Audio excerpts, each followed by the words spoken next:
Hello student, good morning. आज आपण जो मागच्याच लेक्चरला सखू आजी हा लेसन अभ्यासत होतो तोच कंटिन्यू करूयात. तर आपण पाहिलं सखू आजी ही कशी सगळ्यांची धाक दाखवणारी अशी ती आजी होती. तर त्या आजी कशी ती खूप हुशार होती. तिने 15 दिवसातच कसं शिक्षण म्हणजे ती साक्षर झाली. म्हणजे ती शिक्षण घेऊन तिने काय त्या सरपंचाला सही करण्यासाठी शिकवलं. म्हणजे ती किती हुशार होती. तर पाहूयात, इतकी प्रचंड बुद्धी तिला लाभली होती.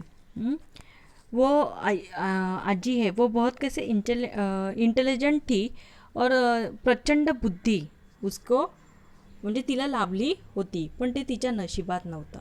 लेकिन वो उसके नसीब में नहीं था, म्हणून काही बिघडलं नव्हतं. इससे कुछ बिगड़ा नहीं. तिनं सगळं तिच्या हयातीत काबीज केलं होतं. जब वो हयातीत मतलब जिवंत जब होती थी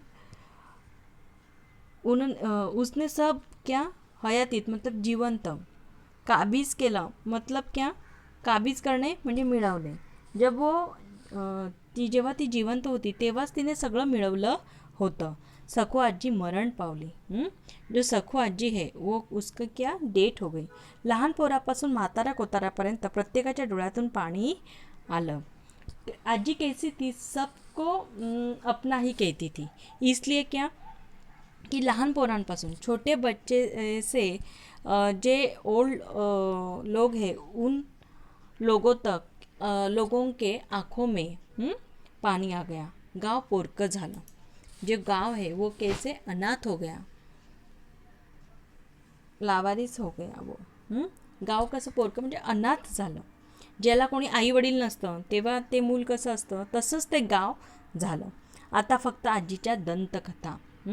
आता फक्त काय होत्या आजीच्या दंतकथा. मतलब क्या की काल्पनिक स्टोरी ती सांगत होती तेवढ्याच फक्त उरल्या होत्या, घडलेल्या न घडलेल्या. आजी स्टोरी वो बताती थी वो कैसे म्हणजे ज्या घडल्या आहेत हो गया है और बाद में घडने होने वाली है वो स्टोरी वो बताती थी. अभी वो कुछ नहीं बता सकती. तो क्यों? क्योंकि आजी की अभी डेट हो गई है. प्रत्येक गावात अशी एक आजी गावाचा गोतावळा सांभाळून गेलेलीच असते.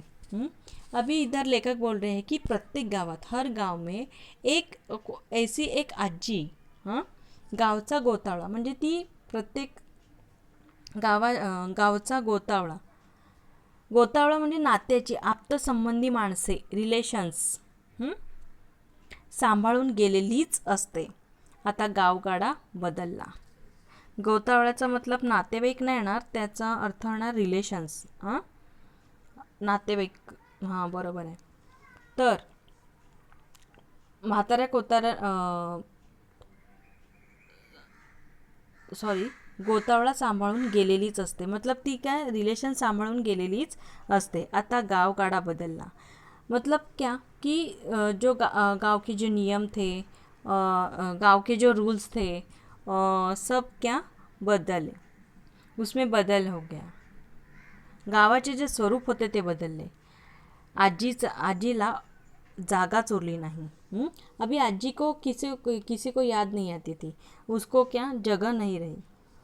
मतलब क्या कि आजी को अभी किसी को इतना याद नहीं आती थी. अडचण फक्त उद्याच्या मुलांची. अडचण इतनी ही थी सिर्फ कि कल के जो बच्चे हैं उनकी. त्यांनी अशा आजीची आठवण कुठली सांगायची.